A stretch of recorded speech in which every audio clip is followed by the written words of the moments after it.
All right, welcome. So everybody should know that I am Lieutenant Mandy Mathis, and we are going to be doing an interview today. I have special guest of Warren Evans here. We are doing this for Safety Standdown. So we are going to be talking about basically just fitness, and kind of how important fitness is in our job. We're going to ask Warren Evans. We're going to ask him some questions today, and he's going to kind of give us a good rundown of kind of from his experience of being a firefighter and now a doctor, and giving us his feedback on showing the importance of that through probably science, knowing him very well. So on that note, Doctor, would you like to introduce yourself? Sure, thanks, and you can just call me Warren. You knew me before, doctor, and so, and plus I feel old when people call me doctor, so I always tell everybody, "Just call me Warren, for the love of God." Anyways, yeah, thanks for having me. I really appreciate the invite to be on the podcast. I'm super stoked to do this for you guys. And yeah, so my background, so yeah, I was a fireman at Apopka Fire Department for 9 years and 7 days before retiring to matriculate into medical school. During that 9-year time, I did pre-med. Usually takes people about 4 years, took me about 7 years to get through pre-med classes, and it took me 2 cycles of applying to get into med school.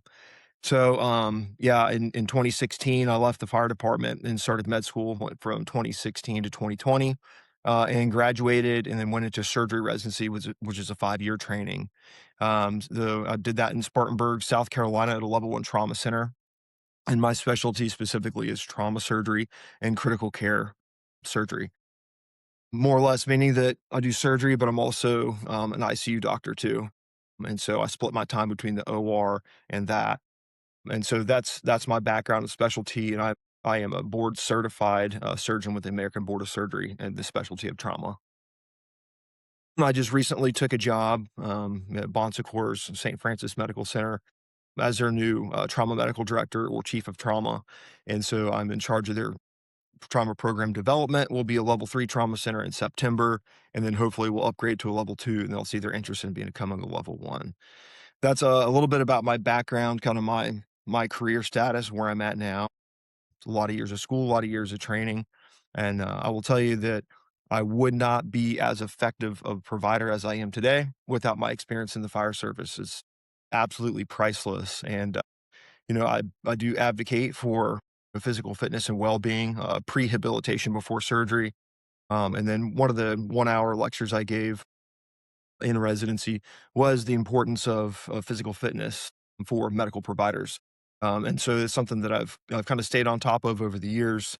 It's very common to see healthcare providers, pre-hospital providers, service industry providers that are just not in good shape. And I just feel like if you're if you're gonna be giving health advice, then you should probably be in good shape. So put your money where your mouth is, I guess is where I'm coming from. So that's a little bit about me, a little bit about my background, and yeah, I'm happy to answer any questions you have, Mandy. Awesome. Think you know that I could not agree more with you on that. Fitness has always been a huge part of us, and obviously, for some of y'all who don't know, I did start, and Warren was one of my preceptors to become a paramedic, and it was more than just precepting on the paramedic side. We also had to go work out. So, This is true. This is true. all right. So, getting into some of the questions, I said this section is going to focus on foundational principles of functional fitness, so strength, endurance, movement, quality, and recovery. So, the first question is, what foundational movement patterns and energy systems should every firefighter fitness program address? And how do those differ from a general civilian gym program? Yeah, so I guess what I'll say, just to keep the explanation simple, is that I think when most people go to the gym, first of all, for the typical civilian, most people, 9 out of 10 people are gonna go to the gym without any kind of plan or idea. They're gonna go to the gym, they're gonna try some machines, and you can tell the people at the gym who don't know what they're doing. They're just kinda walking from machine to machine.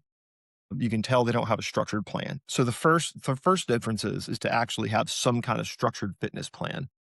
And with the current social media resources, there's so many free applications to use to develop a fitness plan. So I'd say the first difference is having some kind of structured fitness plan. And as far as specific movements and fundamentals, this is what I would refer to kind of as your split. So we all talk about our gym split. I have mine, and Mandy, I'm sure you have yours. So, I do, certain body systems on certain days, and then I'll usually kind of rotate that. And so as you get it more advanced, I'd say, and Mandy, I'll ask you what your split is, but usually Mhm. on Mondays, I do legs and I'll do some shoulders.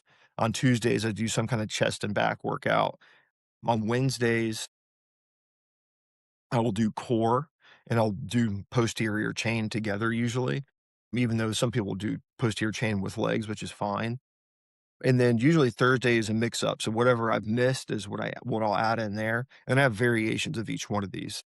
And so that's kind of my split. And what I think is important in the fire service is to have more of a mindset on functional fitness instead of just going to the gym and working on just bodybuilding movements. I would advocate more fundamental movements. I know this sounds a little ridiculous, but some stuff centered in yoga and Pilates, flexibility, breathing. I think the Orlando Fire Department actually embraces a lot of those principles.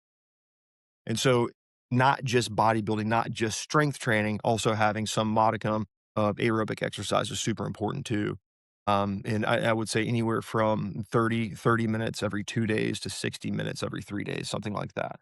And so that's important as well. So that's a big difference between like a civilian workout plan, the typical gym bro just going to lifting weights, and then a true, a professional fireman, I would say would need at least 60 to 90 minutes at least per shift, and then at least 30 to 45 minutes when off shift, at least 5 days a week. It should be a planned system that you have, and you should address all the body systems. So, Mandy, what's your split?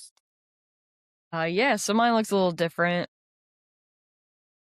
Kind of follow the very classic push pull legs, but I do cardio every single day, even if that is just a walk. I found walking on an incline that really does help. That's increased my VO2 max, which I do believe we're going to get into that a little later, Mhm. and or running. So I try to balance it, but I'm not going to run every single day, but at least we'll have a walk, getting steps in every day. Monday, I do push day. So I focus on, like your chest, shoulders. Then I do legs. Then I'll do a pull day, which is like back, arms. Then I do legs again. Then I focus on either arms or a way more like intense cardio. Just throughout the years, I've done a lot of research into fitness. I've been working out since I was 16. So there's like a Norwegian 4x4. So it really focuses on like 4 minutes of hard work with some like recovery in there and just get that cardiovascular up. Then do legs again on Saturday. And then Sunday is, I know, I've changed it up, but it's because I want to focus on not like big leg days, just Yeah. smaller days. Um, I've always had good upper body strength, so I know my weakness, so I needed to work on legs. Then Sunday, actually, I like to call it active recovery, which is I do stretching kind of in the form of yoga. Mhm. I also add sauna in quite a bit. So I do some sauna work, even if it's just Awesome. 20, 30 minutes. I've had, that helps a lot with recovery. I think there's a lot of support for the application for the sauna. I think it's probably more popularized in the last year or so, and the Europeans use the sauna a lot more than Americans do. I think that's where a lot of the origination for it comes. But what about biceps? You still doing biceps at least 3 times a week? Mhm. Of course, you know Yeah, that. all right. Just making sure. It's one of the most important muscles in the human body, I'll say. Mandatory, yeah, mandatory. People say it's the heart, but I'm like, I would argue that it's second to biceps, but Don't hurt her first, and he's a doctor, so cool. So, all right, moving on. So, next question will be, how do you translate the physical demands of fireground tasks? So, examples would be advancing a hose line, forcible entry, victim removal, SCBA work into a measurable fitness standard a department can actually program around? Yeah, so that's a loaded question, and the good news is these are already established standards. So if I remember right, some of the NFPAs be like 1980, sister protocol be 1982 and 1983. So NFPA already has these defined factors. Now, I think they did change it recently, and there's some argument about that as far as what's superior. And so the standards are set by the NFPA. And these are guidelines that, reading through them, I'd be interested to know how good departments are actually following these. But what they do focus on is the idea of, and we'll talk about VO2 max separately, but what they state is a VO2 max that equal to or greater than 42 mLs per kg per minute. And that kilogram basis is actual body weight.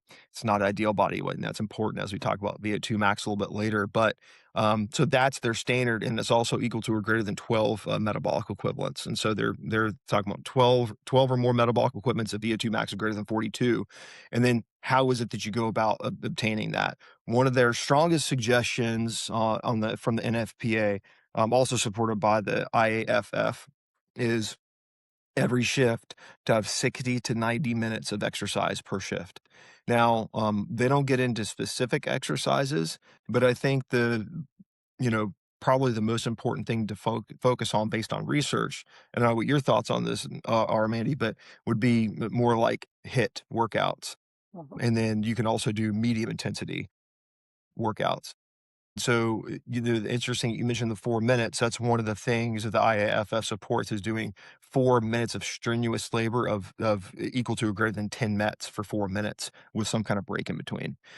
And so I guess that's what I would say. To answer that question, the standards are set by the NFPA. Those are the objective measurements that you could focus on.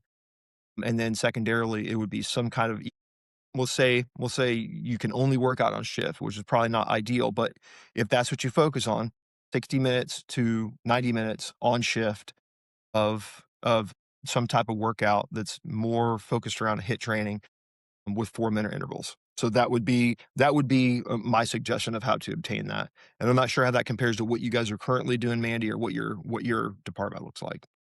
Yeah, no, I couldn't agree more. I mean, that's something that you could do. You can get outside and in your hit intervals, you can be doing a low profile crawl. You could be carrying, some weighted dumbbells or anything that's around the station, and you could be doing sprints. So, yeah, you can make that very functional. So, yeah, I couldn't agree more. Yeah. So, next question is, what are the essential components of a well rounded firefighter fitness program? So, cardiovascular, strength, mobility, and recovery. And how should time be divided between them? So, I know we've kind of already hit this a little bit, but now we can dive a little deeper into it. Yeah. Yeah. So I think I'm not a huge cardio person. And what I mean cardio, that's like pure cardio. So running, which is one of the things suggested for a high metabolic workout, something greater than 5 mets at a time. But regardless, I think you can still achieve those things without pure cardio if there's other things to substitute it with. One of the things I would reflect back to, Andy, that me and you did for a time was the 300 workout. So the Mhm.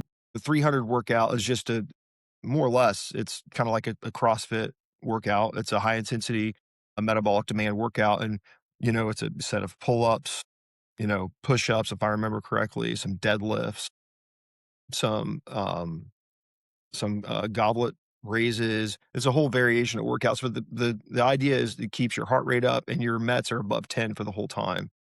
So, I think what I would say is if you like to lift weights, if you like to do bodybuilding, what I would suggest is spend about 70% of your time. So if I go to the gym, usually I go for about an hour. So I'll spend about 45 minutes doing my weight workout, my actually lifting. And during that time, I'll measure my heart rate and I don't take big breaks in between sets. I don't sit there for 2 to 3 minutes like you would typically do with a bodybuilding set. And so I'll generally keep my heart rate up to the 130, 140 range just with lifting weights.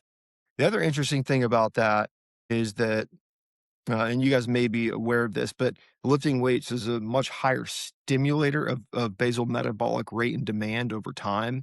And so there's a large study they did in China years ago where they had people do cardio workouts.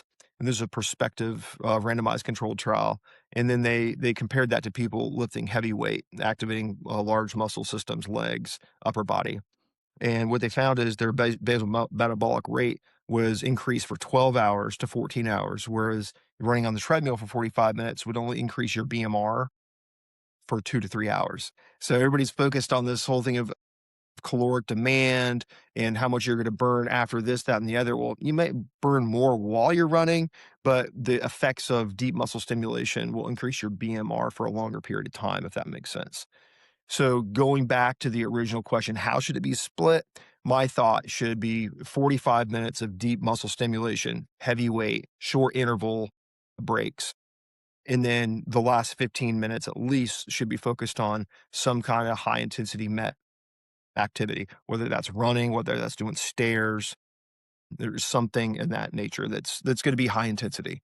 Um, that would be my suggestion, and you could probably make that fit if you wanted to be stringent about it, you could make that fit into that 4-minute window of high intensity training. So, that is my suggestion for how I would split that and distribute the time effectively. Mhm. Yep. No, I agree. I think the longer I've been in this profession, you do learn that you do have to have that balance. Like, obviously, it's a physically demanding job and you need that strength, right? So that is crucial to have that baseline and build upon that and keep that. As through my research, I've noticed that or seen that like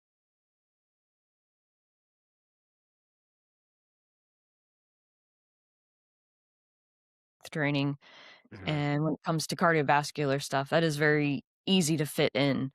Like you said, just doing high intensity, whether it's on a rower, a bike, faster walking, sprint work, whatever, works for you. It's very customizable to whatever is around you, the resources you have, and what maybe you enjoy. So Yeah, I love that, and that's true. cool. So next question is how do you define functional fitness in the fire service context? And what distinguishes it from general CrossFit, bodybuilding, or endurance training approaches? Which also we've been talking about all these kind of in most of these questions, but dive deeper. Yeah. Yeah, so I think what I would focus on out of this question is what makes training for firefighting specifically different. And so, I'll go back to some experience. I think 2 years in, you guys had a firefighter there, his name was Brandon Lee. So just to call old B Lee out, but he was an excellent cardiovascular shape. He did marathons quite often. He had a low body fat percentage, and I remember he started working with us. I think we got hired near the same time. At any rate, I remember running towers with him. And now this kid could run marathons, but if you put 100 pounds on him and put a SCBA on him, and we can talk about that a little bit separately and how that works. But um, he did not do well. He had a really hard time keeping up. Now, I couldn't run a marathon, but I had a different kind of functional fitness, and I think in the fire service, that's multifactorial. And so much of it has to do with the weight that you're carrying, the fact that you're using a lot of negative inspiratory force or NIF to breathe with the SCBA, and the fact that you have the heat component of all the gear. So all that to say that I think the thing that makes it most different is you're not gonna have an environment that creates that stress in any other way, shape, or form that I can think of other than firefighting. And so in order to really get good at that, what I would say is you have to do that. And so that means going out to the training center with your gear on when it's hot, using not just having your mask and SCBA on, but actually breathing it. I know somebody has to refill the bottles and that's a pain or whatever, but I think training with all the equipment on just like you normally would, that's probably the best way to functionally train for firefighting outside the gym or anything else. And again, you can still fit that into that 4-minute intervals, 60 to 90 minutes a shift. I mean, I think we would standardly work out for 60 to 90 minutes a shift, Mandy, when I was on. I mean, we'd usually work out two different sessions a day. But I mean, that would be my thought. Most specifically for firefighting is to do what you actually do every day. So put the put the gear on, put the air on, and actually do work in the condition that you would normally do as a fireman. Point being that running marathons is not gonna make you the best functional firefighter, I guess is my point. Yeah. Yeah. I mean, What are your thoughts on that, Mandy? maybe biased, but I seriously could not agree more with you. You said it Mhm. perfect. It's true. You cannot, mimic conditions perfectly for when you are actually fighting a fire. And I mean, I think obviously I know there's an array of years of service throughout here. So most of us do know, but even for, some of newer people coming in and not understanding some of this stuff is that on a fire scene, how many different tasks you're doing.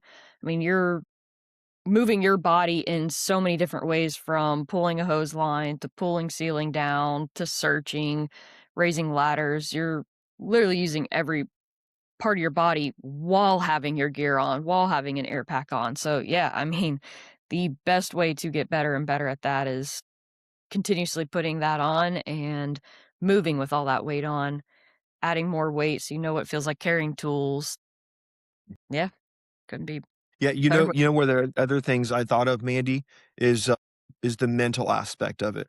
I think when I was new, I significantly underestimated this, and just the just the physical stimulus from the environment, like, not knowing exactly what you're gonna go into, the excitement, all those things cause that adrenaline surge, and I remember having a very hard time controlling that when I was new, and with experience, I got better and better at it, but I would say it took me a good 5 years to remain nice and calm, run a crazy call, and keep my heart rate 60 to 80, and, I noticed the same thing. I boxed for about 4 years, and one of the things that I found, in boxing that was extremely important, was the mental aspect of it, and in fact, I think I determined in med school, my last, or my first 2 years, we boxed about 3 times a week.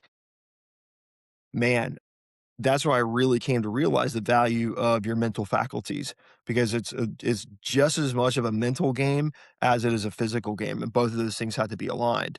And then when I transitioned into surgery, I found the same exact thing, especially when a bad trauma would come in and you're the end of the line. There's nobody else to call.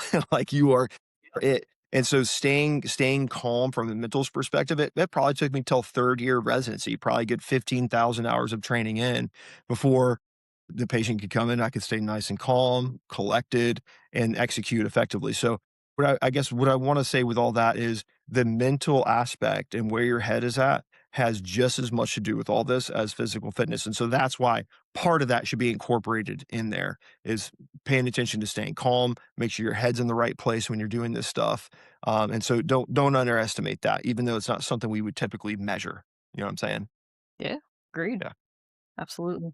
Yeah, I mean, even like you said, putting your gear on, getting that heat acclimation, that's kind of a mental game too, so you're Mhm. not, you can't rip that off when you have work to do. So kind of helps build that mental, strength in there when doing gear workouts in the heat, but obviously still listening to your body and focusing on, recovery. But yeah, Yeah. definitely agree with you on that one. Well, this Awesome. next question, I feel you're gonna love this because you are the master of nerding out on this kind of stuff. So this one is what baseline level of aerobic capacity, so your VO2 max, is considered necessary for safe fireground performance, and how should departments measure and maintain it? Yeah, so these are things further defined by NFPA 1580, and then further modified. And so the number we're looking at here is greater or equal to 42 mLs per kg per hour, I believe, or per minute for VO2 max. And so I wouldn't get so fixated on the numbers, but I think it's more important to get fixated on what it means.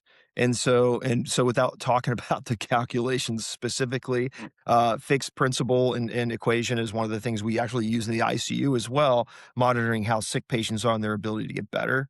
And so I think it's a kind of a cool translation to use it in the world of physical fitness. VO2 is also something we'll look out before doing lung resections for cancer to make sure that patients can still function after we take part of their lung out.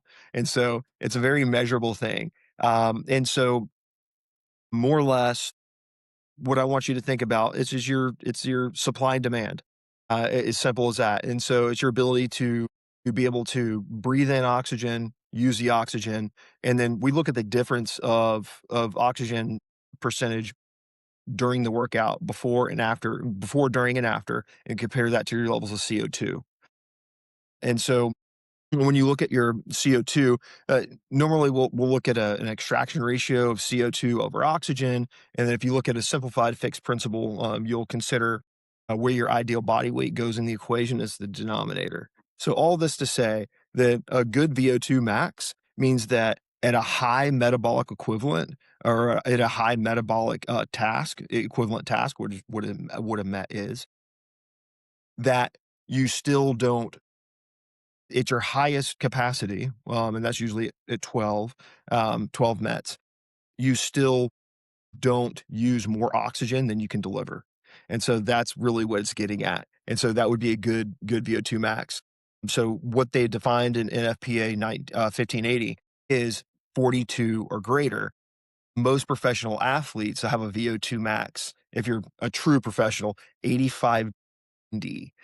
So your VO2 max is like super high. But I would imagine most of the healthy young firefighters will probably be in the 60s to 70s, to be honest with you. And so that's the number that they're looking for, and that's kind of the standard. Now the next question is, how do you measure that? Now, most people are not going to have the measurement devices you would use. A lot of things will have a metabolic cart. We would put a face mask on, and you actually work on the treadmill or a bike. That's actually suggested to do the bike because it hits your big leg muscles, and so it really creates a lot of demand there.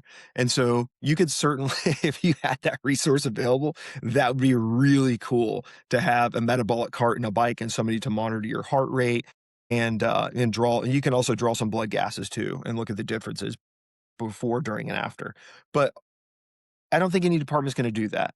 And so I think one of the things you can do is use heart rate as a surrogate. I don't know if you guys have seen that. You can put your age, height, weight, everything in and come up with the ideal heart rate to measure you at what a metabolic equivalent task would be.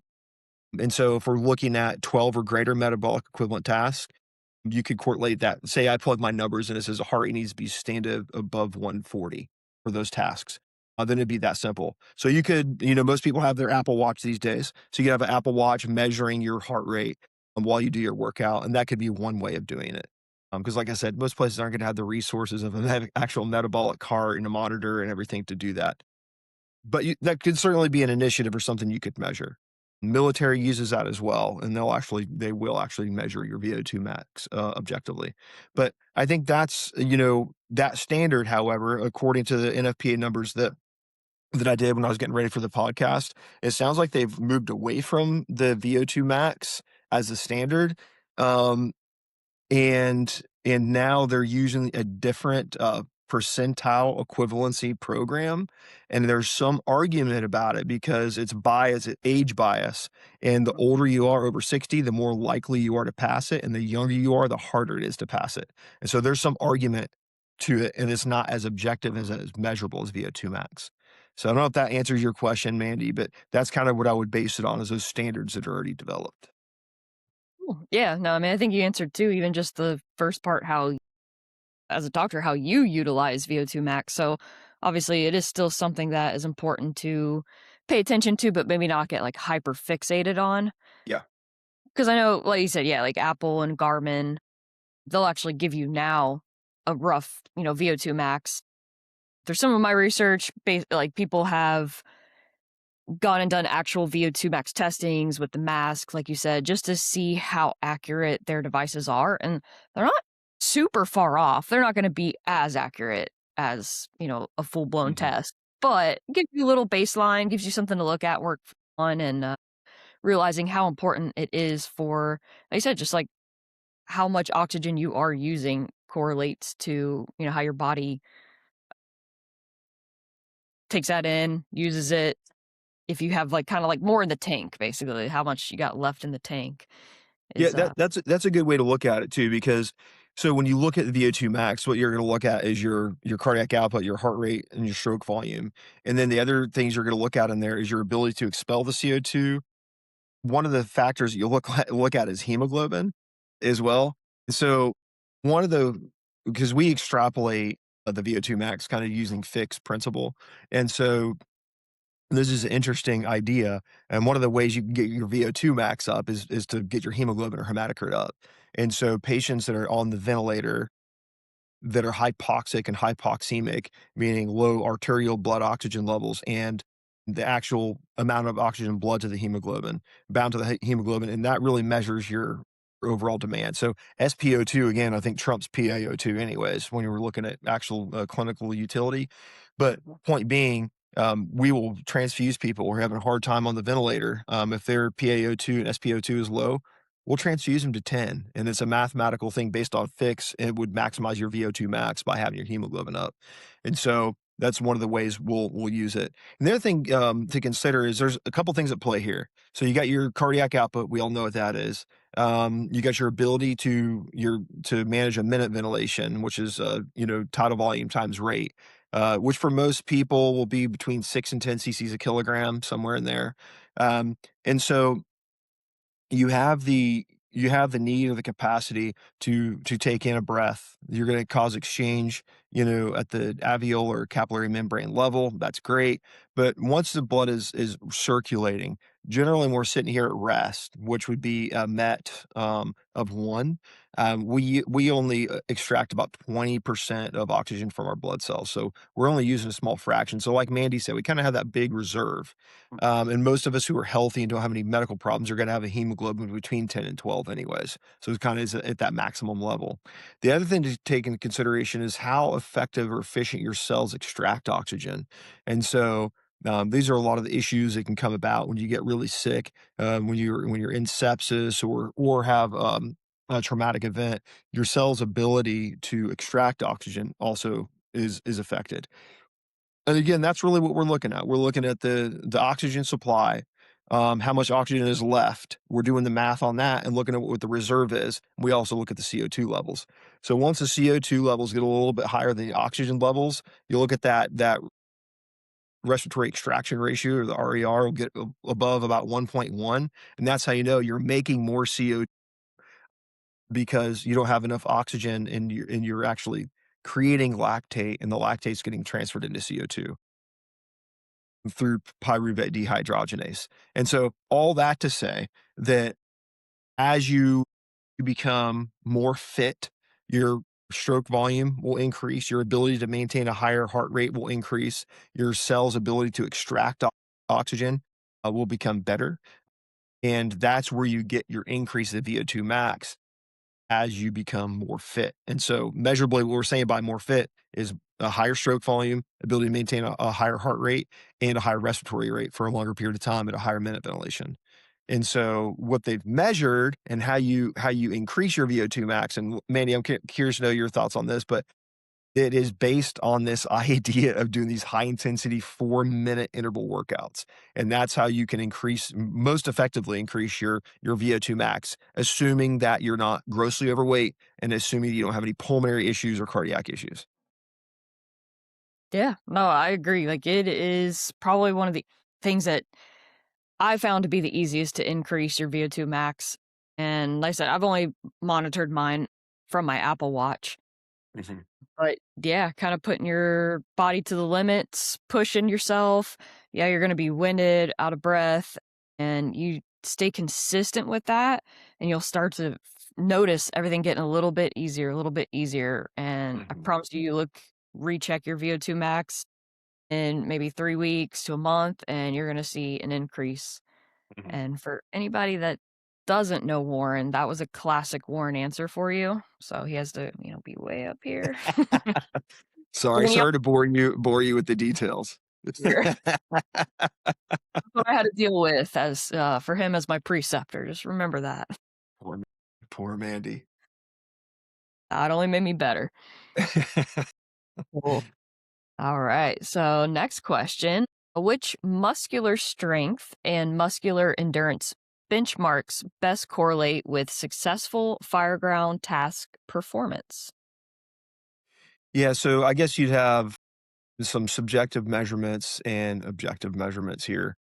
I think objectively, this would be like things like performing large muscle group workouts with high intensity and measuring lactate versus just working out at maximum intensity until failure.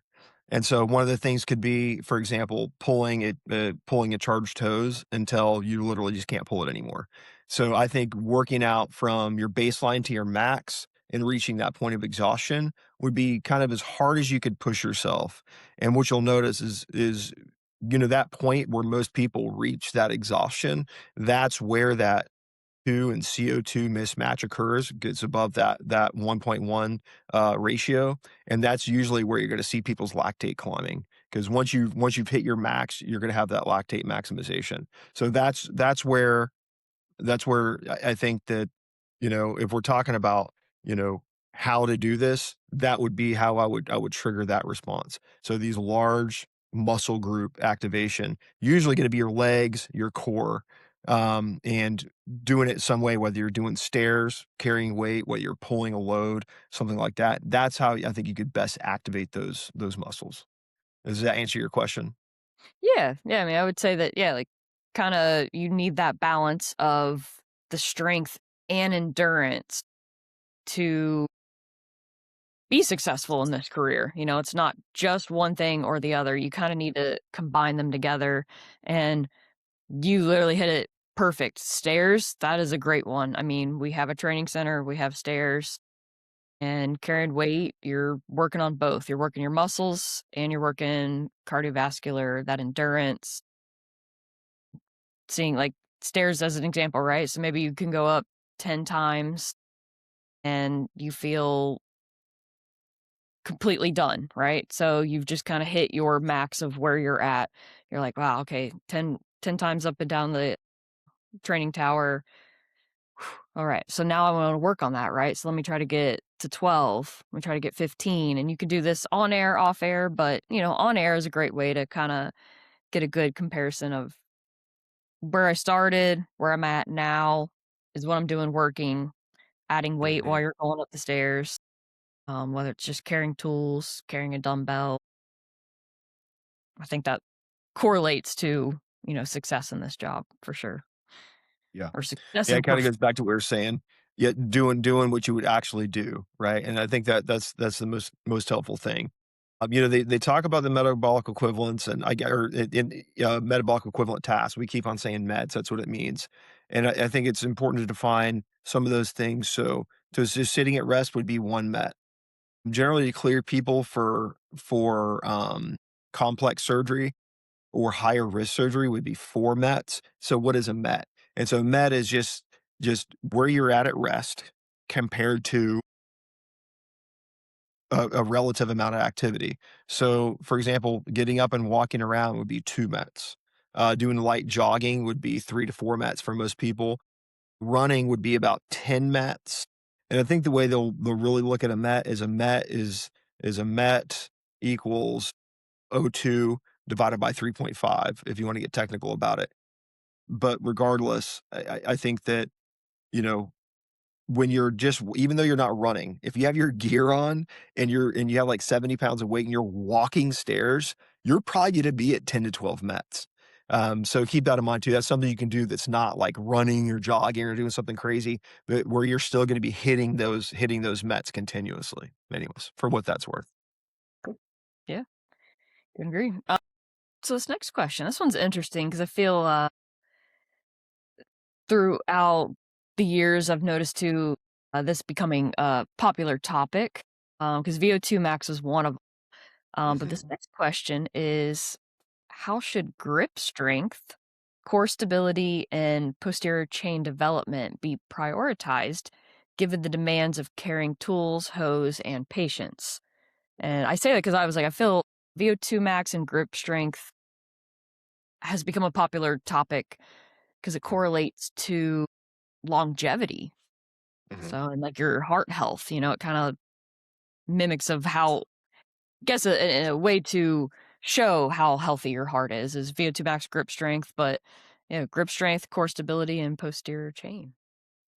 Yeah, so I guess I would say that I would assess grip strength carefully because I think your overall health status, um, you'll find that people are more healthy. They're going to have a greater grip strength, and so I wouldn't necessarily suggest training grip strength because we're using that as a surrogate to measure other things. But I do think a focus on posterior chain and core strength is important for multiple reasons. Probably the primary and most significant reason that I can think of is injury prevention, and that is with lower back injuries, which is one of the most common reasons people retire early is because of lower back injuries, specifically lumbar disc herniation. And it's been shown measurably that if you have better core strength and in a more stable posterior chain, they're going to have a reduced likelihood of back problems, chronic back pain, back issues requiring early retirement. One of my side jobs that I do is that I own a disability clinic and I employ physicians and they go in and for the state of South Carolina, they perform disability exams. And so we do hundreds of these a month. And you'll find that the most common reason people are there applying for disability is because of lower back pain and issues with their lumbar spine. And I think if you look into the fire department and to first responders, you're going to find that back pain is outside of medical problems like heart problems and things like that, cardiovascular disease.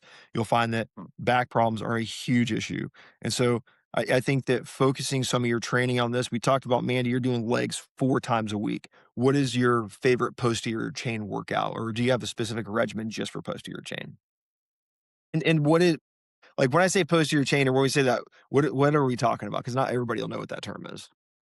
Yeah, so well, for my legs, it does break down into um I like to do, or I don't know if it's proper terminology or anything, but I Mhm. consider it um more like athletic style when it comes to legs. So I'm not just doing just your traditional, like, I guess, squats, leg press machines, but I like to do like RDLs and do like a staggered stance. So we're focused on each leg individually. So a lot of times that's what I do when it comes to my leg stuff is that's why it's divided up into so many days is I'm still not doing that many movements that day, but it's just so I Mhm. can focus harder on, okay, hamstrings, glutes, those muscles that you don't think about that actually do give you that like power and athletic movement, I guess you could say.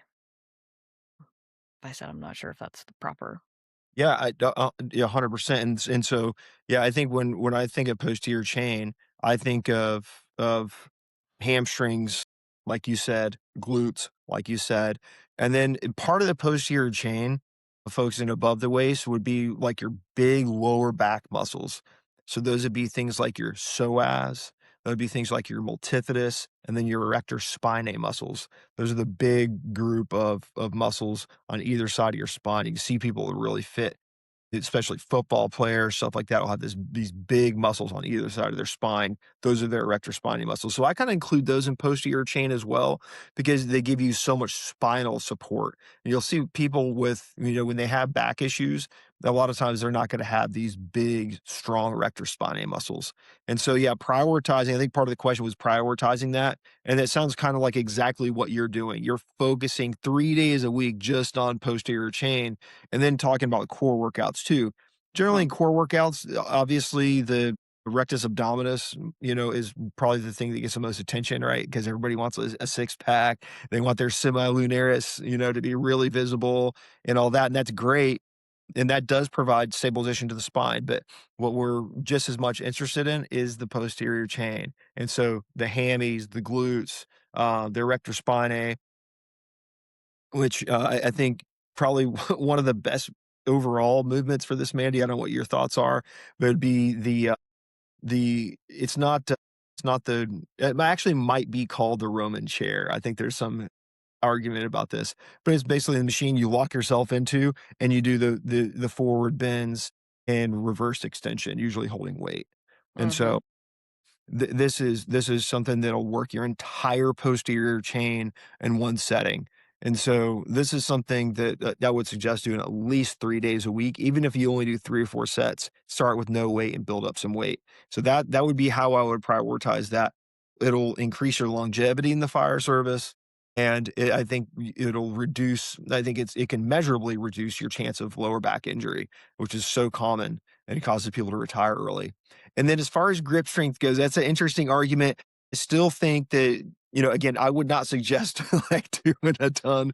I always joke with you guys about seeing people in the gym that do these little flexion movements on their wrists. I'm like, if you're doing biceps enough, if you're doing arm day, if you're doing fundamental lifts, you're gonna have strong forearms. You're gonna have good grip strength. And I think that's what I would kind of view that as, is grip strength as a surrogacy to your overall health status, if that makes sense.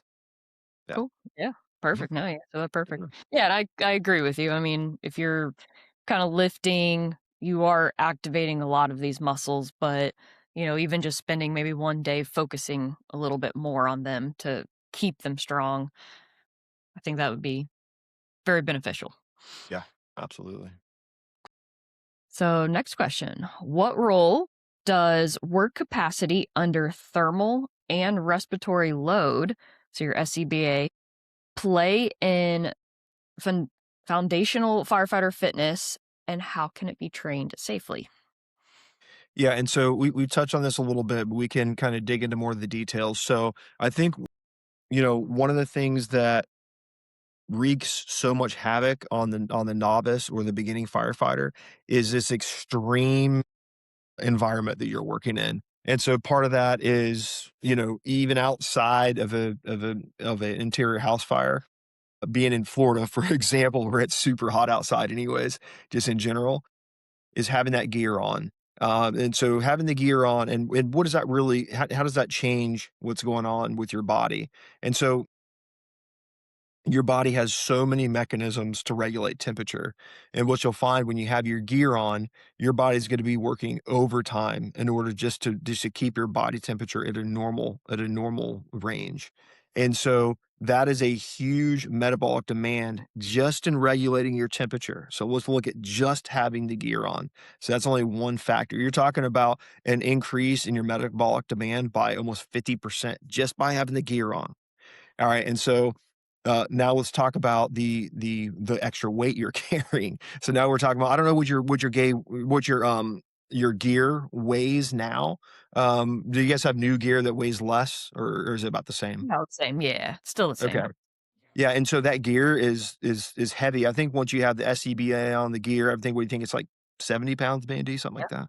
yeah, mhm, Yeah, and so you stack that on top. So now you have this thermal demand increasing your metabolic demand right then and there.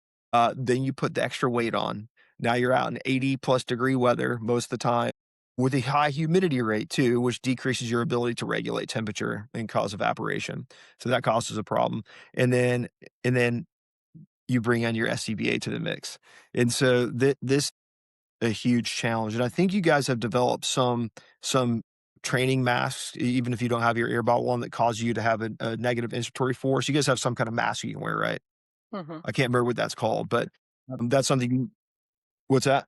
Blast mask? Blast mask, yes, and so this is something that I think people grossly underestimate. Generally, when we're sitting here, in order to intake a normal breath, there's a negative inspiratory force required of only 1 to 2 mLs per minute, and so just the smallest breath in is gonna cause us to draw a breath into our lungs. When you put that SCBA on, the way the mechanism works is you have to generate a significant NIF. Now, I don't know what the NIF is measurably. I would imagine it's somewhere between 15 and 20, which is just a lot more than 1 or 2. And so the point being, when you go to breathe in, now you're really pushing your diaphragm. You're working your diaphragm to get that breath in, significantly more than you would if you're sitting here just breathing atmospheric air.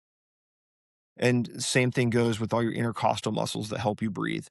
all 3 layers of your intercostals, your diaphragm, all these things are gonna play a role, and they get a significant exercise when you're on a SCBA or maybe using one of your blast masks. And so, it's a I guess when you combine all these things together, that is what makes this so incredibly demanding. You have the gear, your BMR is already gonna be through the roof, and your baseline is gonna be through the roof just because of the temperature regulation. And then you throw on an extra 70 pounds of weight, and then you put this device on your face that's making you pull in to really breathe. Those 3 things combined, I mean, that is what makes this so hardcore. I'm telling you, you could take any athlete off the street. I don't care if they're a D1 football player, you put them in this gear and tell them to run 10 stairs, they are going to be gassed at the end. It is no joke. It's something you truly have to train for. And I think part of the question also, Mandy, was how do you do this safely? Is that correct? Yes. Yep. So I mean, you're probably more in tune with this now than I am, and you guys probably have more safety measures than when I was a firefighter. But I think doing normal fireground tasks in the non-emergent setting would be the thing I would focus on. And that would be like we talked about, pulling hose, doing stairs, doing the slide hammer, all these things that you can do safely would have a low chance of injury would be things that to probably focus on. And Mandy, you can probably expand on that further. Yeah, one safety measure that we do now is, it's called wet bulb, and it just basically measures it. You get a reading, it's a little device that you can sit it outside for a little bit, and it's kinda reading the temperature and humidity combined, and someone created this formula. It's above, my brain power, but I understand it as based off what activity you're doing, um, which it's very nice. They simplified it into firefighter terms, but we have color scales of, white, green, yellow, red, black, and that's based off whatever your wet bulb number reading is, and that tells you how long you should work for and how much your rest should be for. So especially if you're in full gear, SCBA working, and it's in the red, you might only be putting in 10 minutes of work, but you also need to take 30 to 40 minutes of rest versus like green there or white, there's actually no limit to it. So Mm, that would be more so reading your body.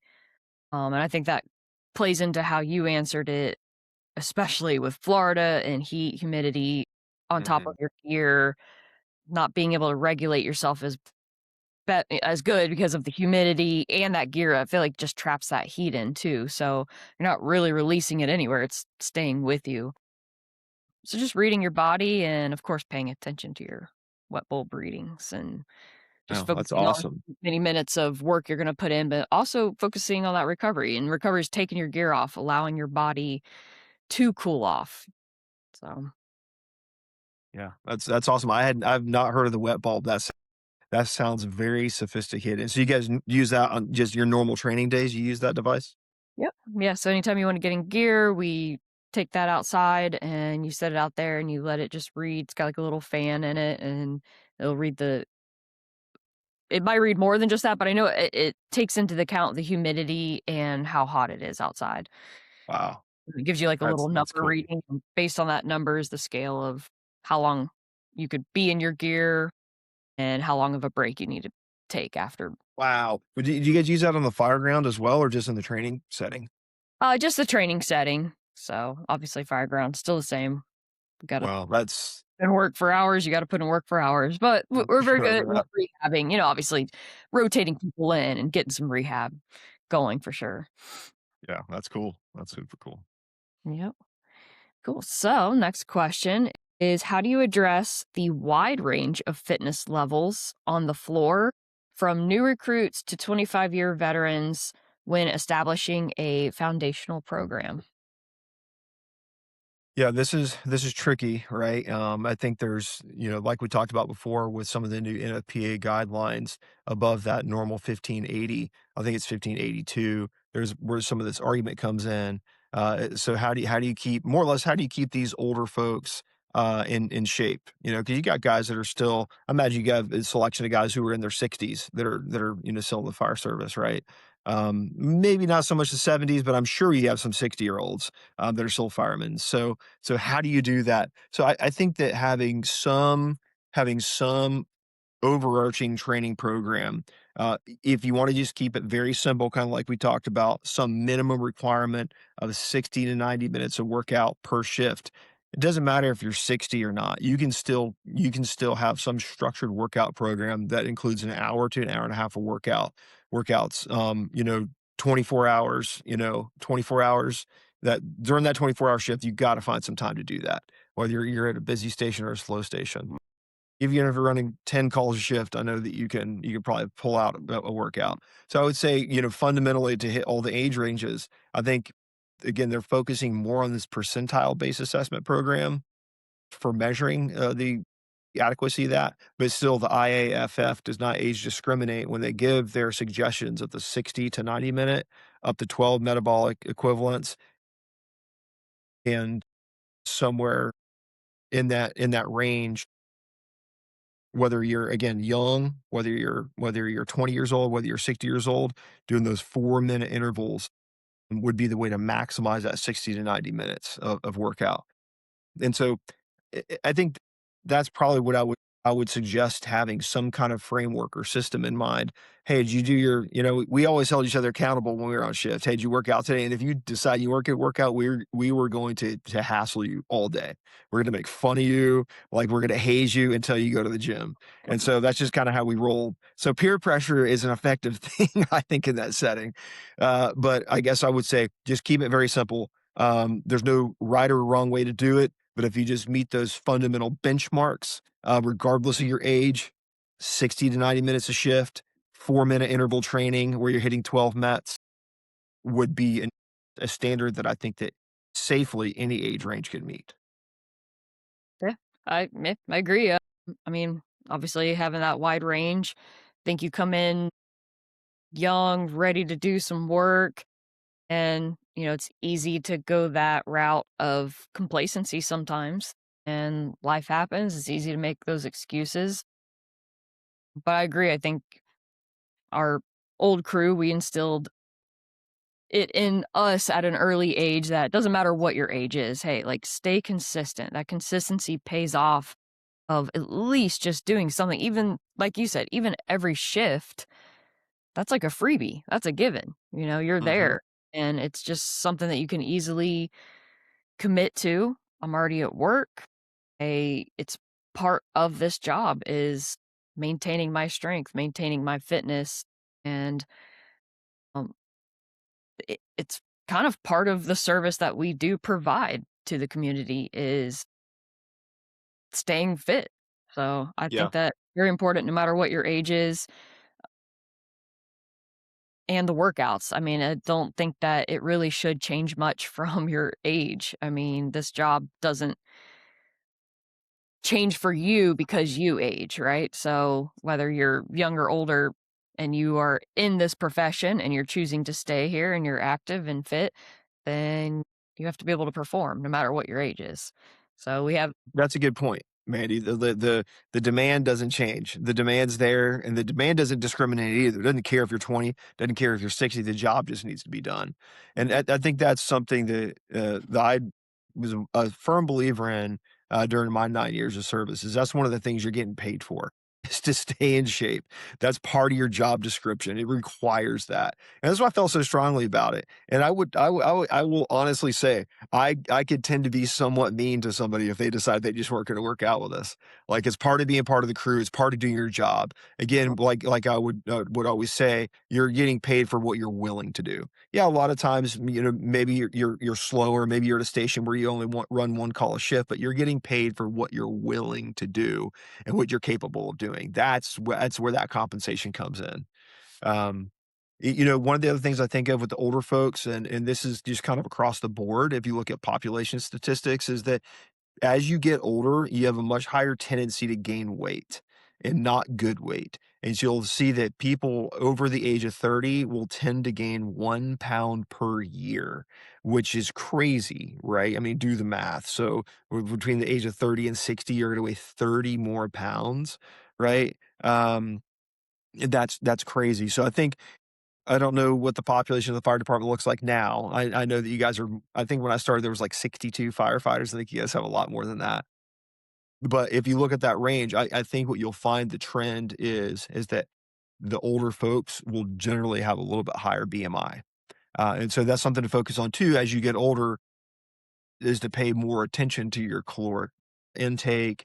You have to be a little bit more intentional about it. I just recently turned 40, and I'll have to say that I had to pay a lot more attention to my caloric intake because it's much easier to gain unnecessary or unwanted weight.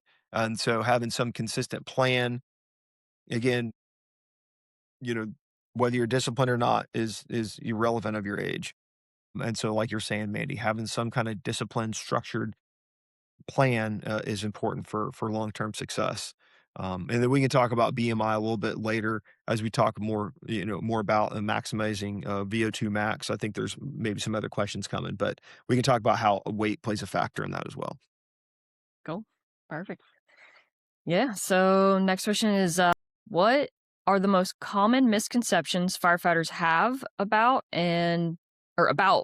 what being in shape for the job actually means? Yeah. Yeah. You can probably speak to this too, Mandy, but I feel like a lot of guys would say, you know, probably more of the seasoned guys, they would get more comfortable. Again, maybe with the mental aspect. You'll see these guys who are a little bit out of shape, have a little bit of a beer gut or whatever. And maybe they don't like to train all the time or they like to watch TV more, but you'll see, when the call goes out, they're able to perform. And so I think people get complacent in the mindset of, when the bell goes off, I can perform, and I know that.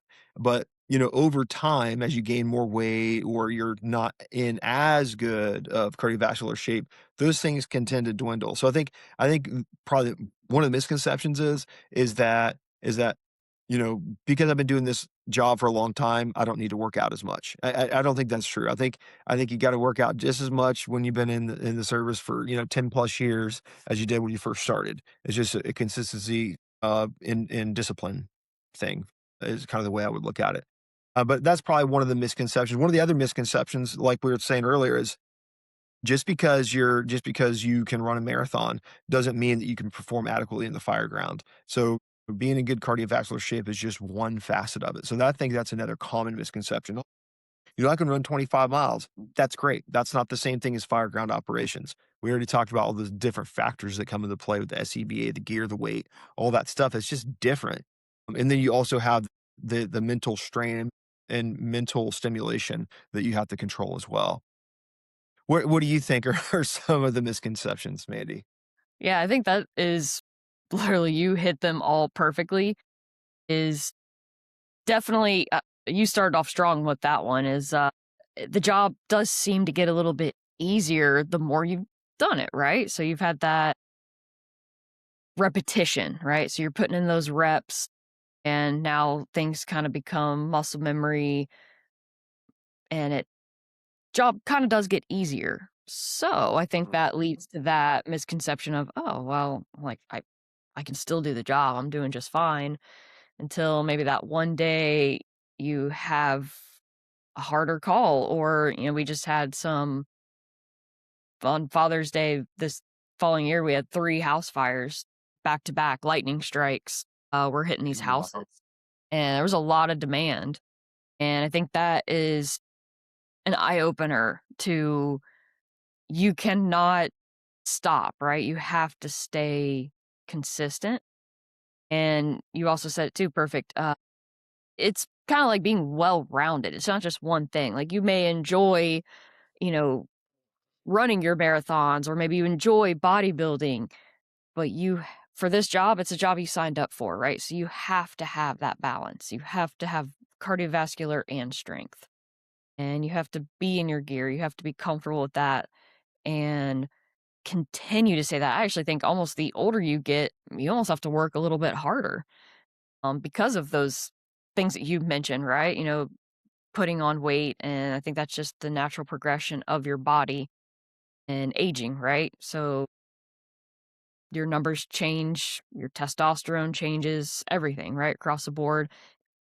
But you have control over, what you put in your body and your fitness, your plan that you stick to, your program. You can control that, right? So you can change and tweak things and focus more on pretty much everything that we mentioned, just in simpler terms, cardiovascular health and muscle endurance. So strength training. Yeah, So and I guess one of the other misconceptions I think of too, Mandy, is the aspect of working out, the physical fitness and all that, and I think that's important, but I think the overall health status has a lot more to do with nutrition, and other habits than it does working out. I mean, I think working out is definitely helps, um, but but I think that diet probably has somewhere between 70 to 80% to do with your overall health status. And so that's probably something that's a misconception too. Hey, if I just work out, 5 days a week, I'm gonna get the results I want. I think that's probably untrue. I think if you're eating terribly, if your diet is trash and your lifestyle is trash, going to the gym is not gonna make up for that. And what I'll usually tell people is there's no way to um, work out a bad diet. You're not gonna over work out a bad diet because there's a time differential you have to take into consideration. Now, how long does it take to burn 500 calories? Right? It takes probably an hour of running on the treadmill, right? How long does it take to intake 500 calories? 15 seconds. And so you'll never be able to outwork out a bad diet. It's just not going to happen mathematically. And so that's why I think it's one of the more important things to take into consideration in the firehouse, especially when you can tend to be sedimentary and while you're there, you can tend to just to eat everything that's in sight. So that's probably a misconception too. Working out's not enough. You have to pay attention to other factors too. yeah, no, it's good that you hit that. Like I think I kind of told you earlier when we talked, so I haven't told everybody else, but I think we are day one of this podcast for Safety Standdown, and just to give a little sneak peek is I do believe there are some people that are experts in nutrition, and they hit that later on this week, and they're gonna really hone in on that. But I could not Awesome. agree more with you on that. I think personally, I mean, this is a personal opinion, but obviously the working out is the easy thing because we picked firefighting. Usually, you pick this profession, you're probably a little bit more physical person. You enjoy that kind of side of things. It is definitely the nutrition side that is a little bit more challenging. You got to work on Yes. that. Especially, I mean, Yes. things still haven't changed.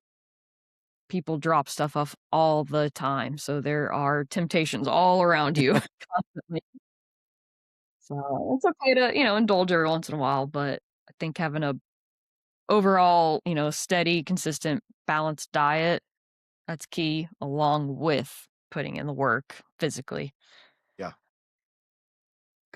So next question is how should recovery, so sleep, hydration, active rest, mobility, be treated as a foundational element rather than an afterthought? We hit a little bit on. Yeah. Yeah, this is like setting yourself up for success. I don't think I fully appreciated the aspect of rest recovery, um, until, kinda seeing my wife, Gina, she trains for bodybuilding. She has a professional trainer, has for about 3 years. And one of the things they really focused on when she was reaching these plateaus was her sleep. We both have demanding schedules. She's has her doctorate in nurse practitioning and specializes in cardiology, and so her schedule's wild. And so she usually has to wake up around 4 in the morning to go to the gym, and we try to get in bed by 8 or 9 o'clock at night in order to get the hours of sleep in. And when her trainer was going through her logs, and he said that one of the things that she's missing is her she'd have a sleep deficit of 3 to 5 hours over a week. It doesn't really catch up to you day by day, but that sleep deficit will certainly catch up to you over, if you want to accumulate it over a week or over a month or whatever.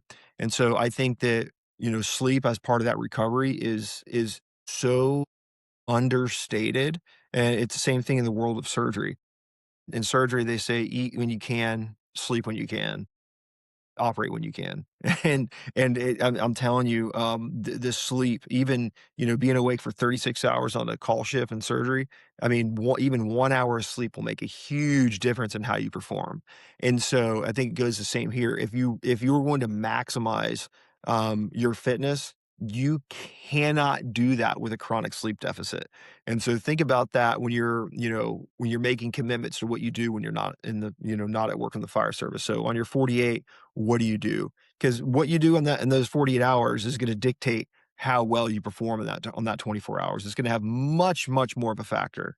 And so that's what I would really advocate, if you're working out, so work out 7 days versus 5 days. I think you'll find out that a 5-day plan, you'll end up being more successful. You'll gain more muscle mass if that's your goal. You'll increase your VO2 max more if that's your goal.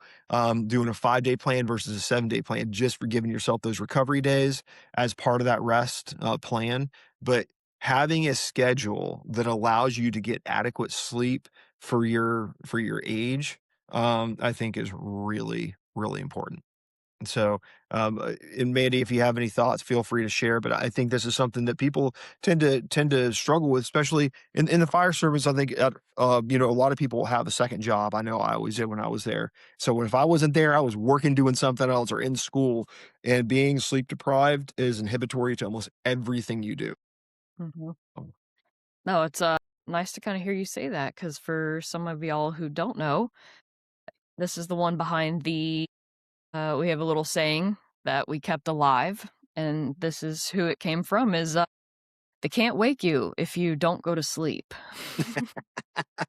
And Orrin used to like to say that because he was in med school while being a firefighter. He was doing all his, like, prereq classes to get where he needs to go to med school, and, it entailed you staying up very late, studying, not even sure if you ever did go to sleep sometimes because 'cause you'd be running calls in between that, and it is funny to see, obviously, you had your goals and what you needed to do. I think I agree with you, like, the older I've gotten, the more you realize, like, "Oh, yeah, that is very important." Like, Yeah.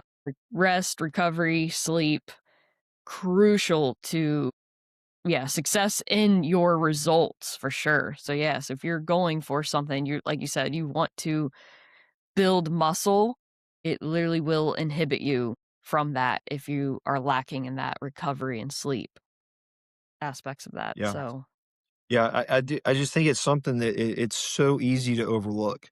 And I see it in surgery all the time, and I actually have transferred that saying onto all the surgery residents who've worked, under me, and I tell them the same thing. They'll get pissed off 'cause, woke up on call on shift, and I'm like, "Hey, man, if you're not sleeping, they can't wake you up when they paid you." And so I have translated that into a whole generation of come to be or new to be surgeons. But but no, I mean, I know. All joking aside, I just think it's widely understated how much that affects things. It's kind of like the workout and diet thing. It's like you got to focus on these fundamentals if you're going to be successful overall. So that's my piece on sleep. That's my piece on recovery and why I think it's important. yeah, especially from a job that it's funny that you went from firefighting to now a surgeon who also can be lack of sleep, but that is our job is that tones drop. We gotta wake up. We gotta run Yeah. the call. And sometimes Yeah. that involves not even getting sleep at night. So it's Yeah. obviously just prioritizing like, hey, if I have that second job or, priorities at home, maybe it's just communicating and being like, hey, I really do need to get some rest. And then, take that priority over all your other stuff and then continue throughout your day after getting some good rest Yeah. after a night of no sleep for sure. Yeah, I mean, one of the things I typically do is if I know I have a long call shift, some of the call shifts I take will be Friday, Saturday, Sunday, Monday till like 6 a.m. And there have been times where I've certainly been awake operating for 60, 80 hours. I will be smoked. I mean, I don't even know how it's possible, but I will make sure that that post call day, that I do not have anything planned. I will keep that schedule clear. And when I get home, we even have a policy that'll pay for Ubers. So for if we can just Uber home instead of driving, I will have everything cleared. That way I can go home and sleep and recover. And one of those shifts, it'll take me 3 or 4 days to fully recover from that. And that doesn't happen all the time, but it's something if you're not if you haven't planned for it, you are planning for failure. Like having something toted up and scheduled, like a couple surgeries scheduled on my post call day, would be an absolute mistake in my mind. And so I'm very protective about my post call time because of that. Because it does take a toll. The same difference with the fire department. I consider this to be call shifts, right? You're on call for 24 hours, and if you have a bunch of stuff planned the next day, it can be hard. I remember going to school and taking tests the day after a long 24, and oh man, it was tough. It was a necessary evil, but it was tough. So, um, but yeah, those are our thoughts. So it sounds like we agree on this point for For sure. sure. Yep, absolutely. Cool. All right. So, what evidence links foundational fitness to reduced line of duty deaths, cardiac events, and injury rates? Yeah, so cardiorespiratory fitness directly correlates with this. This is done, there's multiple meta-analyses and some randomized controlled trials they did in the military looking at this. So the most common reason for line of duty deaths in the fire department specifically um, is sudden cardiac death, which is crazy. About 50% of the line of duty deaths are are directly related to cardiac arrest, which is pretty wild to think about. And the reason I say that is because these are things that you can grossly prevent. These are things you can reduce your risk of this occurring significantly by behavior. So there's some things you just can't control. Like you can't control the dangers of the job, right? Mhm. Obviously, you can train and you can have safety parameters you pay attention to, but there's an intrinsic nature of the job that's just dangerous, right? And you can't control all those factors, but what you can control is your overall health status. And so what they measured, at least the studies that I've reviewed, especially looking at disability patients in the same thing. So that's where some of the background comes in the fire service over the military and over police. The fire service is specifically a higher risk for sudden cardiac death, directly again correlated with cardiorespiratory health, which is just wild.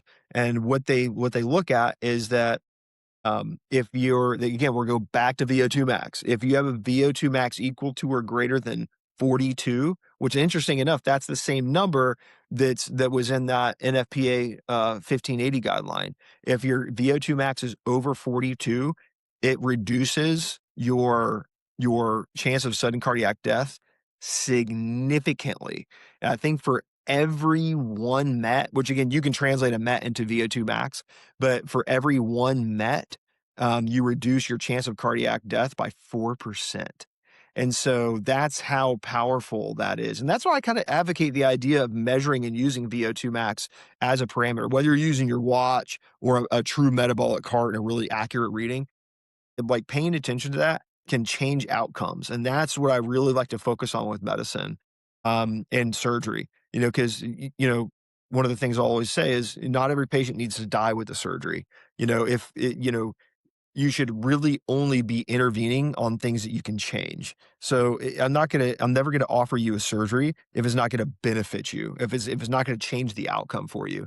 And so that's what I would say here, that physical fitness and cardiopulmonary health in the fire service objectively reduces your chance of dying. And so that's a pretty strong message if you think about that.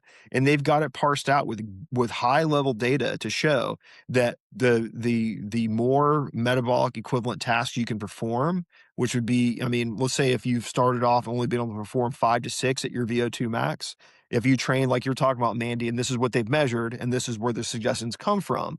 If you train at those 4-minute intervals at high intensity training, you can measurably increase your VO2 max, right?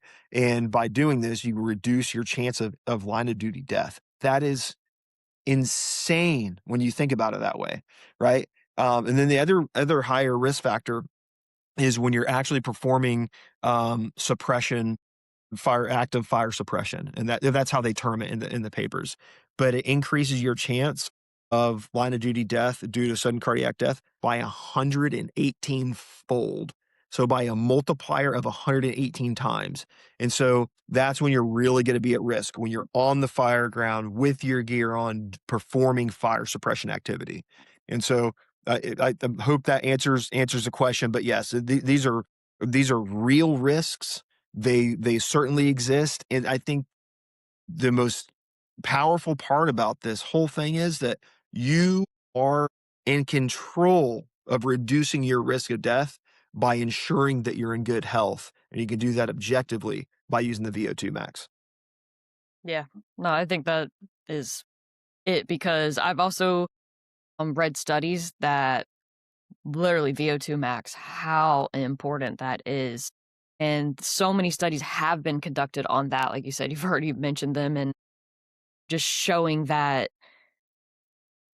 decreased, mortality rate by increasing your VO2 max. I've also seen some studies on there about sleep too.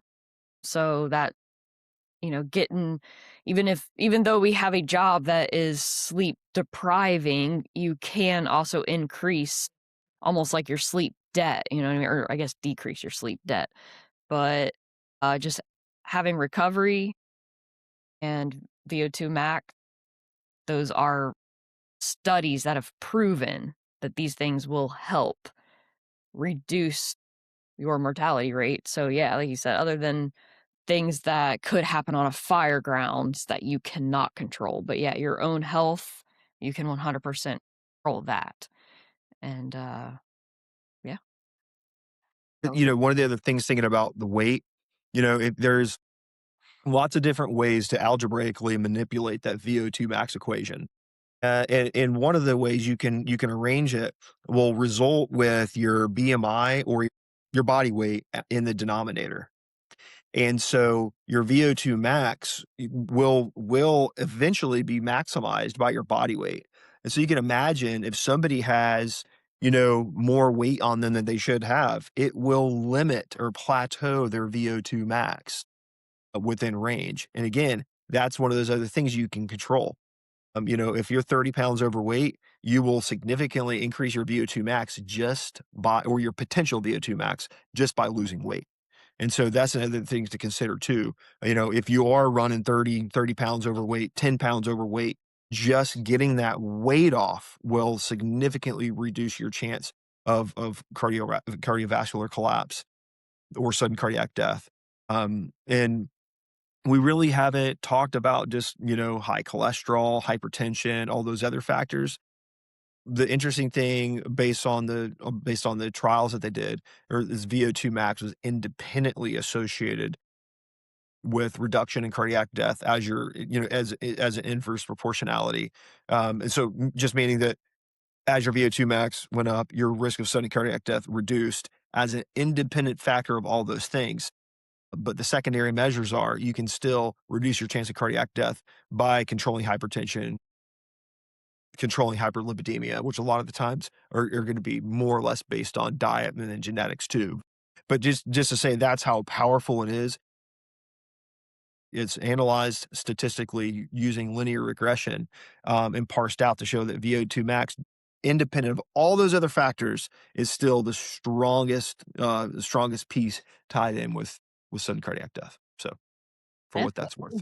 yeah, no, that's really good to know because that's something like say you are starting to measure your VO2 max and you're, putting that work in and you're not seeing a lot of change in it, maybe that is something to think about, dial in my nutrition. Maybe that'll also help me because I think being fit, you are gonna naturally, you're going to burn stuff. You're gonna burn your calories that you're putting in, but it's you said it earlier is how how many calories am I putting in? Mhm, You're not gonna burn all of unless if you mhm. are working out all day, every day, which I don't think is necessary. I think it's important to focus on putting that little bit of work in towards your fitness plan, but then also dialing in on that nutrition because, like you've heard it here from a doctor. Like that does correlate with your VO2 max is your weight. Yeah. Yeah, that was good. All right. So, how can a department begin building a foundational fitness culture when resources, equipment, and staffing are limited? Yeah, I mean, that's a as a lieutenant, Mandy, I'm sure you probably have some ideas of how to do this. Maybe, I guess, probably a better example for you guys would be maybe at one of your smaller stations that doesn't have as good of a gym, and you don't have 10 guys there, but maybe you have 4 to 6 guys there. You probably have to get a little bit more creative with how you do your fitness, at least on shift. I'm sure that has more challenges. You certainly don't have to have a weight room. You don't have to have weights. You don't have to have a treadmill. You'll certainly always have your gear with you, right? And you'll certainly always have some extra hose laying around the station that you can at least partially charge, connect, and drag around. So I don't think that the lack of resources is ever an excuse. I think no matter where you're at, you're gonna have the ability to do the training. But yeah, I think that certainly you can have some logistical issues with the staffing and things like that. We'll say you're running a man down that day or something. There's all those things. But I think in order to develop the plan, again, it's a plan. So if you plan for it, that'll be a key thing. So whether that's having a truck come over and cover that station, you might be able to speak more to this, Mandy. But I think having a plan in mind, you can have somebody come cover while you go to the training station, for example. There's lots of workarounds, but it does require some premeditation. You have to plan for it, right? Yep. No, I think that was it. That's kind of how I was going to answer that too is you have to plan for it. You have to put the work in. I mean, it's something like if you are trying to build this and you want it to be successful, then there's endless resources out there. You know what I mean? Right. It's crazy. The internet is free. So you can research a lot of stuff and yeah, you can build plans, workout plans. There's absolutely you can say I have no equipment and it still will give you workouts, I mean, there's body weight stuff that you can do or movements like push-ups, squats, but yeah, you add your gear, now you have weight. You've added weight to yourself. So, yeah, I think I agree with that one. Even if stuff's limited, you can still successfully get things done when you create a plan, formulate it, and put it into action. So there's only one Yeah, way to find out is putting it into action and seeing, is it working? What do I need to tweak? What do I need to, figure out? What I need to correct? Or is it working? Cool. Keep it up. yeah, yeah. Premeditation and intention, I think is what you're getting at. That's where this whole planning comes in. You have to premeditate how this is gonna go, and you have to have the appropriate or adequate intention in order to make it happen. It's the same way that I would translate this into surgery. Before offering somebody a complex procedure, there's gonna be some planning involved, alright? You're gonna do some pre-testing, you're gonna have some images to go off of. You're gonna come up with a plan and a backup plan if your initial plan doesn't work. So planning and intention has to do so much with success and outcome, and that's kinda, I think, what we're getting at here, is don't just show up to work with no plan. Plan on, "Hey, when I get to work that day, we're gonna do this workout. This is how we're gonna get it done. If we're low on manpower, somebody will come cover us," whatever the case is. But if you plan to do it and you have the intention to do it, it's much more likely to happen than if you just show up blind with no plan in mind. So that's how I would answer that question. That's how I would start, building that culture, and make it a standard. If you're the leader, if you're the lieutenant, I'm sure you don't let your guys off easy if they're skipping the gym, right? I mean, Better believe it. yeah, Which that's perfect. This kind of rolls into the next question, which even though, so like you said, you put 9 years on. I know you didn't promote to a company officer, but 9 years on, you still had, you were a role model. You were a role model to me. You had a lot more time on when I started. And so basically, I think I would answer this next question if you were going to answer it. I would answer it off of just still based off no matter how much time you have on, you can still be a leader and have influence, I guess. So the question is, what is the role of the company officer in reinforcing foundational fitness expectations among crew members? Yeah, so I'll push this question after I answer my piece, Mandy. I'll push this question back over to you because you are a company officer and have been one for some time. So I think your response will be just as valid, if not more valid than mine. What I'll first of all tell the young guys is that having an official role of authority does not define you as a leader whatsoever. Your influence to the people around you and your crew has nothing to do with an official title. It has to do with your ability to influence and lead. A lot of those are intrinsic characteristics. Some of those are learned things, but you'll find, and I think in my experience, through surgery residency, having different leaders, and same thing with the fire department, is I would say it's hard to come across somebody that I really wanted to become like. And so that's something I would focus on. So that's first things first is if you're going to have an influence over the crew, they're going to have to trust you. They're going to have to love you. They're going to have to want to be like you. If you're not those things, well, then they're probably not going to have a whole lot to do with you. And you're probably not going to have a whole lot of influence on them just because you're wearing the red shirt. I guess you guys wear red shirts instead of white shirts. Yep. I get used to that. But just because you get that shirt doesn't mean that you have influence. It just means that you have the official authority, which is different than being a true leader, in my opinion.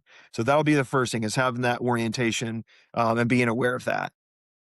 But the next thing is, if you're in charge, I think it's appropriate to put pressure on people to perform.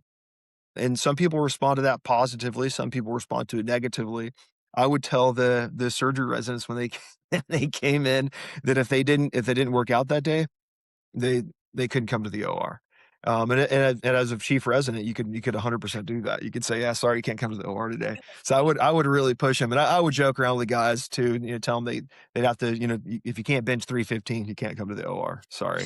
And so, but I would give them a hard time. And so, it's more or less like you're saying. It's like you build this culture, this expectation. That This is just what you do, and you'd be surprised if you take the first step if they see you doing it, the likelihood is they're going to follow. If you're somebody who is I call it the three like pillars of success, and I think you can use this to analyze any of the leaders or people that are successful, and that is affability, accessibility, and ability. The three A's. If you're one of those people, the people because you just never get a hold of, they call you, you don't call them back. They text you, you don't text them back. You know those people. You email them, they won't email you back.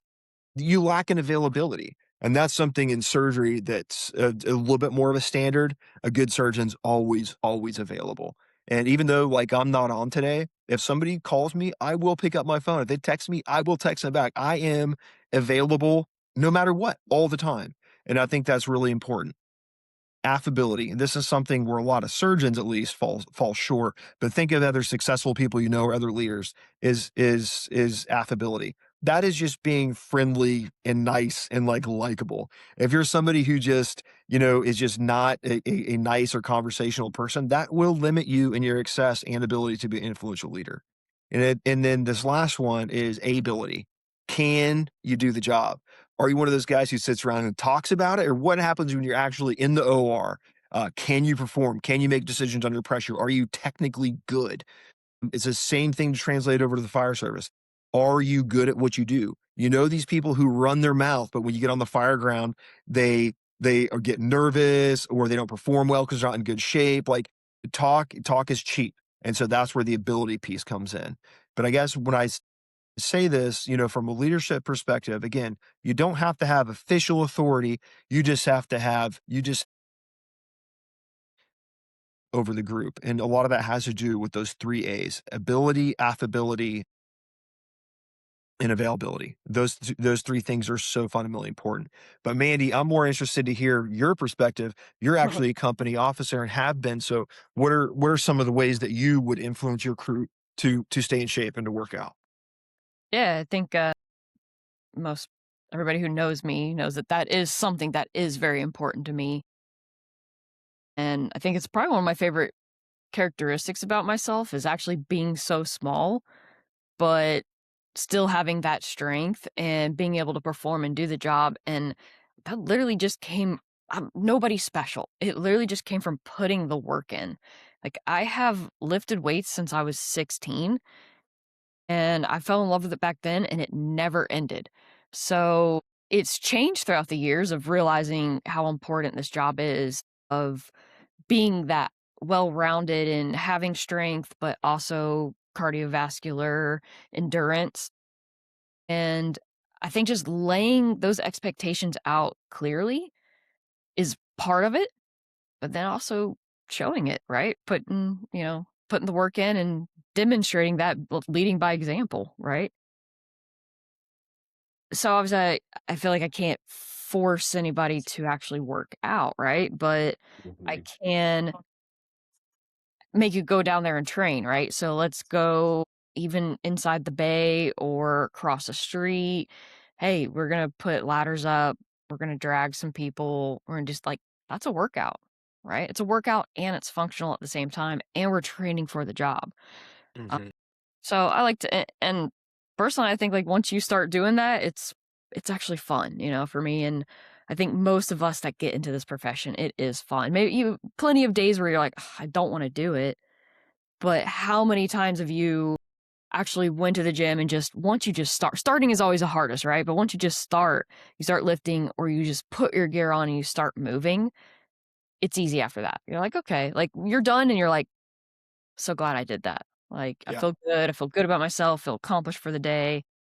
And that's kind of the way I would like reinforce it is, hey, guys, today we're gonna do some training. We're gonna do this. And little do they know it's in gear. I mean, they do know, but you know what I mean? Like, they're in gear, they're moving their body, but we're getting a workout in. We're working those muscles. Mm. Of course, I still like to try to, I do hound everybody. Say, "Hey, we're going to the gym. Let's go. We're going to the gym. Come on." Yeah, So, and, one of the other things too that I like about it is when you train together, when you're hanging out, it really helps to build camaraderie. Suffering together, really builds camaraderie as well.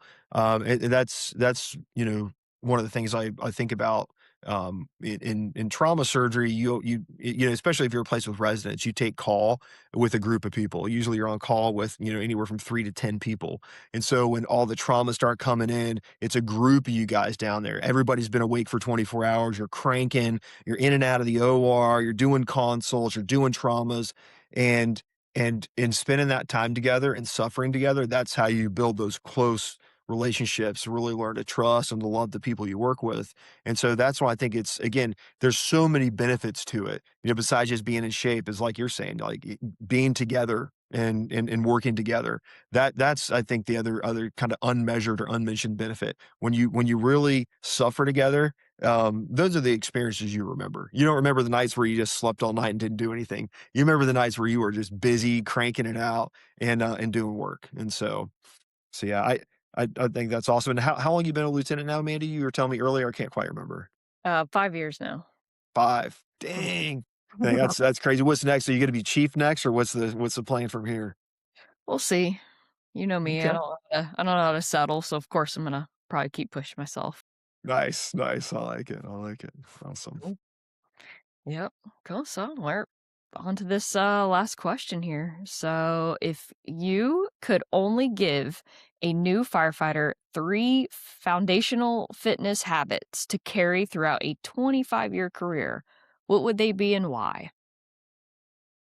So I would have to say, um, you know, I don't know if you really even need 3. I think simple is better with everything. You can get so complex with everything, especially in my world, and I think it's extremely important to keep things simple. So I would say discipline. I would say discipline as the fundamental factor. Let's reduce it down. I don't want you to have to remember 3 things, is just to be disciplined. And what does that entail? So let's use some examples. I will tell you that most people, in med school, most med students will gain 25 to 30 pounds in 4 years, because of the demand in your schedule. Same thing in residency. My residency is longer than most, 5 years, plus a fellowship year. People will tend to become, they will at the end of that training period, they will be in less better shape than when they started. It's just not a priority, or they think that things, things get busy, life's crazy, they have kids or divorce. There's a thousand things that happen. People told me, like, when I went to paramedic school, I remember them saying, "Oh, you're not gonna be able to maintain your gym regimen." They're wrong. People said that in med school, they were wrong. I have maintained, the same BMI, in my whole, career in medicine and school, fire service, everything. And when I really distill it down, what it comes down to is just being disciplined. And so what does that mean? And where is discipline different than motivation? Motivation like waxes and wanes, like it fluctuates, right? But motivation or discipline is something that's consistent outside of any other factors. And so with me, I made it a bottom line. This is something that is a non-negotiable, and that is that I'm gonna wake up at 4, and I still do. I don't have to wake up that early now, but I still do. I wake up at 4 a.m. I'm at the gym by 4:15, and I work out usually for about an hour. I have my day roughly planned for calories. I know what I'm gonna eat in the morning, what I'm gonna have for a snack. Um, what I'm gonna have for my midday meal. I have the meal kind of planned out, and those are my non-negotiables. No matter what else is going on, I'm gonna be at the gym in the morning. I'll work it around my schedule post call. I usually have my weeks planned out, 5 days to 7 days ahead of time. And I know what days I'm going, which days are going to be my off days, what I'm going to be eating for the most part every day. And so if those things are solidified beforehand, there is literally nothing that can throw you off. There's nothing that can affect you. And believe me, over, 25,000 hours of training and surgery and the sleepless schedule and all these different things. And what I'm telling you is if you have a structured, I consider a program, just like a computer program. I have a program that I follow. And if it doesn't matter if I'm feeling sad that day, tired that day, something bad happened, it doesn't matter. This is the bottom line, non-negotiable thing that's going to happen. I'm going to wake up at this time. I'm going to get that workout in. I'm going to follow that diet. And those are not things that fluctuate. Just like the sun comes up in the morning and sets at night, those tasks are going to be performed come hell or high water. It doesn't matter. And so that would be my one piece of advice as a new guy. Get that program set in early, and again, take emotion, take motivation, take all that stuff out of it. None of that stuff matters. The discipline is the thing that is sustainable over time. And Mandy, what would you tell your rookies coming in? Uh, well, I'm stealing that. That was perfect. And it is funny because I actually have heard you say that before. We've always talked about that. Motivation comes and goes.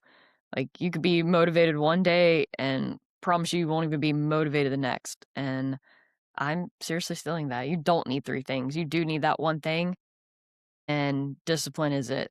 Is 100% the most perfect answer I've ever heard, because discipline does correlate to every aspect of this job and every aspect that you need to be successful in this job. And it's kind of cool to hear how your trauma surgery life is very similar to firefighter life. So it's funny how, like, it kind of precursed you to that whole, like, lack of sleep. You can easily make so many excuses for yourself of why you shouldn't do this and do that. And, I'm tired and this and that. It's like, well, prioritize it. Have the discipline to structure yourself where, okay, I know what I have going on today.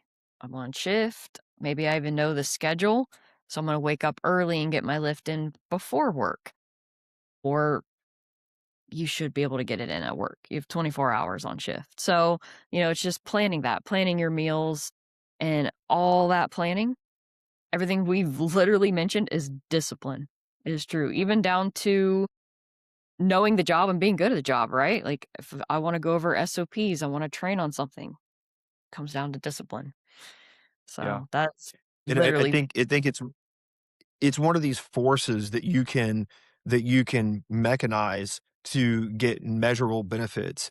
One of the things that I did recently, I don't know, I guess it's been a little over a year, is doing board study. And it's one of those things where there's multiple aspects to surgery. One of them is, more, what I would call cerebral, which is, thinking through the problem, understanding your differential diagnosis, understanding how you're gonna do something, and then there's a cerebellar aspect. That's actually doing it and mechanically performing it.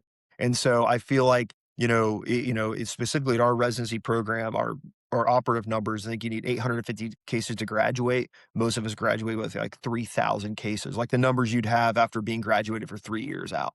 Like, our training is excellent, but one of the areas I found that I lacked was some of the didactic stuff. I didn't like my scores on the pre-testing as much as I wanted. And so I just racked my brain. Everybody in surgery is pretty baseline smart. However you want to define that. We could really get into this, but I don't think that being smart makes you a better surgeon. I don't think that being this super intellectual person makes you have better outcomes. I think that it's so much more than that. And so all that to say, when I was studying for boards, I wanted to hit a certain number on my pretest before taking boards. It predicts your ability to pass boards successfully the first time. And so I think I wanted to get my total percentage of questions up by 10%. And in order to have a high probability of passing the boards, you just need to get about 70% of the questions right on your practice tests. So I was kind of in that range, but I wanted that 10%. And so, you know, I think there's probably a majority in people in surgery and medicine, I would argue, are probably, smarter than me. I don't really know what that term means or how to measure it. Um, but I sat down just like it was a gym. I said, I'm going to do 100 questions every day.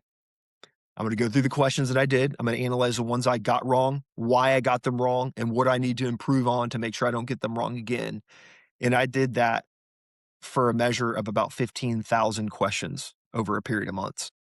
And I got my percentage up significantly more than that 10% I wanted. And after taking my surgery boards, I passed with several hundred more points than I needed. I mean, way beyond what I needed to pass minimally. And so, I think back to it. Now, I used discipline to mechanize that. I used that as the force multiplier. Again, I have passed all my tests that I've had to take, but I will say that I've noticed that most people will take them with more ease than me. Like they'll take it and they don't, I feel like they don't have to work as hard. With me, if somebody has 5,000 questions, I got to do 10,000 questions. That's just the way I am. And so all that to say that that's why I think, if you use discipline in that manner, it can become such a powerful force. It's like unmeasurable. And so we're talking about it in the context of fitness, and that's how I've used it over, God, 15 years to make sure that I stay in good shape. If I'm going to give you health advice about your blood pressure or that tell you need to lose 10 pounds, you don't want to be that doc that has a beer gut telling your patient they got to lose 10 pounds. That's insane to me. But at any rate, that's my thought. That's what I would tell the new guys is just focus on that one key principle in the context of fitness and other things, and I think you can be successful in anything that you do. That's perfect. Yeah, that's excellent. Exactly. That discipline is what will get you what you need to do because you can make excuses, but trains your mental, like strength, I guess. I don't know like the right word for Yeah, it, but yeah, I mean that yeah, discipline is when you don't want to do it and you go do it anyway. That is discipline. And I that agree. just correlates to everything in this career, and you will have a successful career in more than just the fitness realm if you keep that discipline strong, because, like I said, it's not motivation. It's even when you don't wanna do it, you still do it no matter what and plan for it, so that was excellent. Thank you so much for that. Yeah, absolutely, absolutely. Is that all the questions? That's it. That's us wrapping it up. Wow, Appreciate your wow. time, and, Well, that was yeah. Yeah, thanks for having me. I really appreciate it. I guess what I would tell you guys, at the Apopka Fire Department is, I've been gone since gosh, I guess 2016, and I reflect on my time in the fire service very regularly. And my route to medicine and to surgery was certainly circuitous.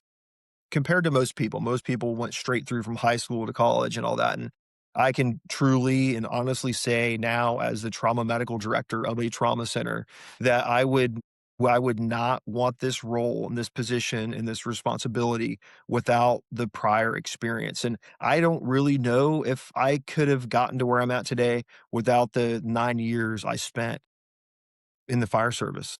I feel like I was almost raised there. I started when I was 20, and, I left when I was 29. I did my 9 years, and you guys shaped the person that I am today, and I attribute my success to the time I spent with you guys, and so just know that I'm appreciative of all you guys, and I support you in everything that you're doing, and, carry on.